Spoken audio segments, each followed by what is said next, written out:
What's up, everyone? Monster Michael Todd here, and we're at the Monster Factory Outdoor Edition. Today's video, I'm gonna give you my thoughts on what it's gonna take to beat Levan Saginashvili.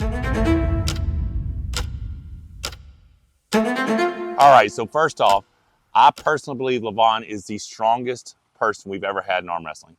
Now, when it comes to pure strength, maybe Richard Lupke's, maybe Cleve Dean. I heard stories about Cleve having 300-pound sows underneath each arm, carrying over a 3-foot fence. But as far as arm wrestling specific strengths and the sheer frame and stature, I think Levan has to be the top that the sport's ever seen. His hand and wrists are unbelievable. His ability to, he used to be vulnerable. He used to be vulnerable to someone coming into a flop press or someone transitioning into a press or someone engaging off the start. You know, we saw Krause years ago turn him into a hook. I think he's fixed all those holes. I think it's impossible to go towards Levan and beat him. I don't think you can go towards Levan. And that's why when people were talking about Jerry Carteret was going to have a chance because of what they saw with the Hermes match, people were forgetting that Hermes initiated with back pressure. He stopped the match with back pressure. And then once he got the match stopped, let Levan open up some. Then he got on his bicep with side pressure into the press. Initiating press off the go, Levan's just too strong. So that lane's completely closed. I don't think it's possible anymore to supinate, to turn Levan into a hook. The only way, listen, Levan's unbelievable. The man hasn't been pinned in 7 years or so. And we saw what he did to Hermes once he was prepared. It was horrible. To be as strong as Hermes is, to be dominated the way Levan dominated him, was one of the most impressive things I've ever seen in the professional sport of arm wrestling. Now, was that all Levan or was some of it Hermes? I think Hermes just had a wrong game plan. Not saying the match could have been any different, not saying he would have slowed down any of the matches, but he statically loaded all of his up pressure, his hammer curl pressure, which a lot of y'all call back pressure, rise in the setup. So Levan knew exactly what was coming. On go, there was nothing else that Hermes could do. He couldn't explode. He was too locked and loaded to explode. Like he was too tight. He'd expended too much of his energy in his load. There's no way he could explode from that. You have to have a little bit more loose. You can't fully load to explode like you need to explode, in my opinion, against Levan. So all Levan had to do, he knew everything was there, and he just contained it with his hand, with his wrist, with his rise, with his pronation, and he just shut it down. All Hermes could do was just hope that everything he had was going to be enough to stop the surge of Levan, and it wasn't. So obviously that strategy is out the window. No matter how much up pressure, hammer curl pressure, back pressure, whatever it is you guys want to call it, if you load it all in the setup, I think Hermes has the strongest of those pressures, and it's just not going to work. So then you got someone like Vitaly Laletin, long lever, you know, probably the purest, strongest top roller in the super heavyweight division. That long lever might work. That low hand top row might work. But here's my opinion, guys. Levan has the strongest hand and wrist the sport's ever seen. That's what I believe. And I believe the only way to beat Levan is to beat his hand and wrist. All right, guys, all this talk about Levan's making me want to train. Let me show you the Monster Factory Fitness Outdoor Edition. Check it out, guys. Want to give a huge shout out to RH Screen Plus Roofing. These guys did an amazing job on this fence. They came all the way up from Florida, installed this amazing 200-foot aluminum black fence, 3 gates.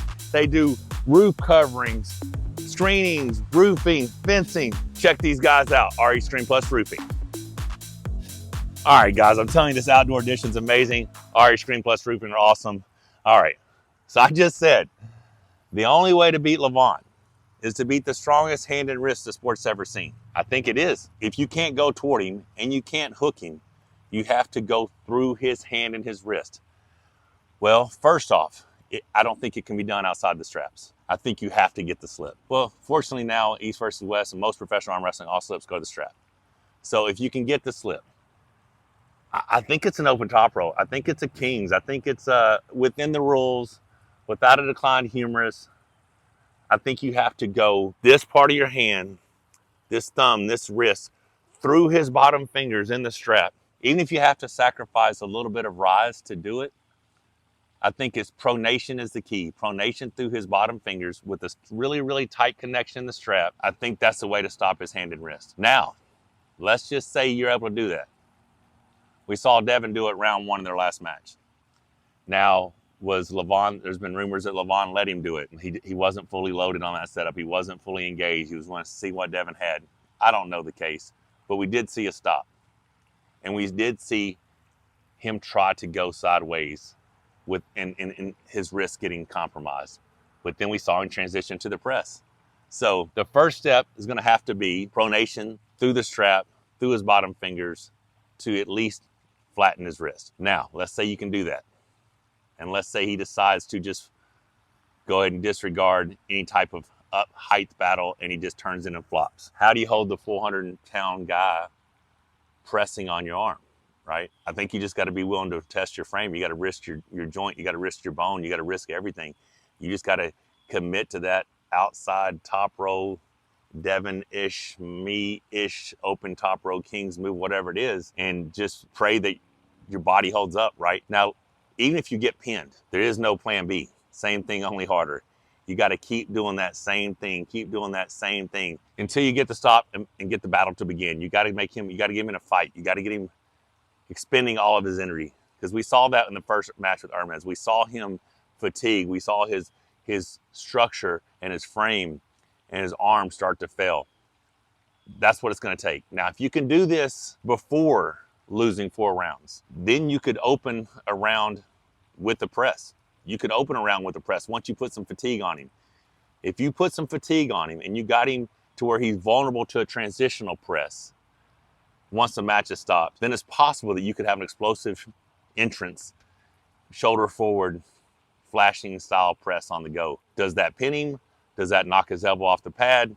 Does that put enough shock into his elbow that he's afraid to commit? I don't know. I don't see any other way. So what athletes possess the necessary skills? And when I say necessary skills, I didn't say the necessary strength. I said the necessary skills.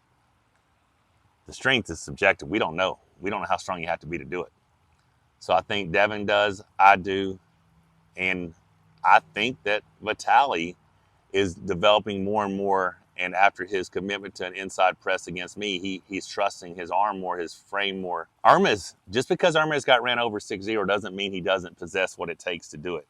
He just has to have a different game plan. So let's just say us 4 have the skill set to accomplish this. How much more do we need to improve in strength? Like, that's it. We don't know. Devon probably is the one who knows the most. He could give the best assessment of how far the strength gap is because he's had 2 shots. Now, he knows where he's at now compared to where he was last time. I don't know. I haven't got to pull Levan. I don't know what the strength gap is. I mean, what are y'all's thoughts? What do you think? Do you think it's as little as 5%? Do you think it's 10? Or do you think it's as great as 20? If it's as great as 20, I don't see anybody closing the gap. I mean, people talk about Brian Shaw. Brian Shaw has a tremendous frame. But his arm wrestling skill and the strength that he would have to increase in arm wrestling specific movements and trust his frame and his structure and everything else it's going to take to beat Levan is going to take years to get that strength, to get that confidence, to get that. But the fact that he does have a long enough arm and a long enough lever, he has the same length pretty much as Vitaly Laletin, but then he has the different strengths and the raw power that Levan possesses as well. I mean, I've said it ever since people started talking about Brian Shaw or who's going to be the first person to beat Levan. I've said it's going to be an arm wrestler. I said it has to be an arm wrestler. It has to be Devon, Vitaly, me. It has to be somebody who arm wrestles. But maybe it is. Maybe it is someone like Brian Shaw who comes into the sport and just commits himself and dedicates himself. There's one person we haven't talked about because he hasn't shown his potential. But I think genetically, of the current crop of arm wrestlers, he may have the most potential. Just is he willing to do the work to max out that potential? And you guys are going to laugh, but it's Corey West. His frame is larger than Levan's. This guy was 6'3", 330 at 11 years old. We saw that Levan used to be 176 pounds in his adult life. Imagine a 6'3", 330, 11-year-old.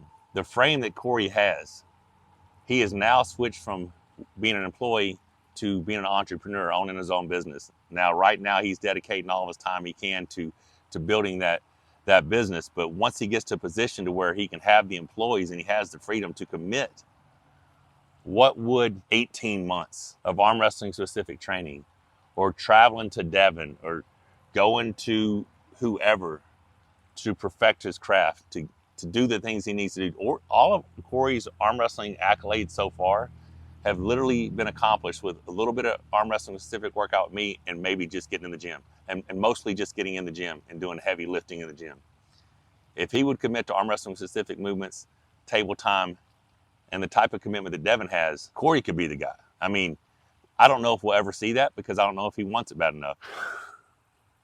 I don't know, guys. This is my thoughts. I've actually thought about this a lot on what I think it's going to take because I really want to get my shot one day. Whether or not that's going to happen, I have no idea.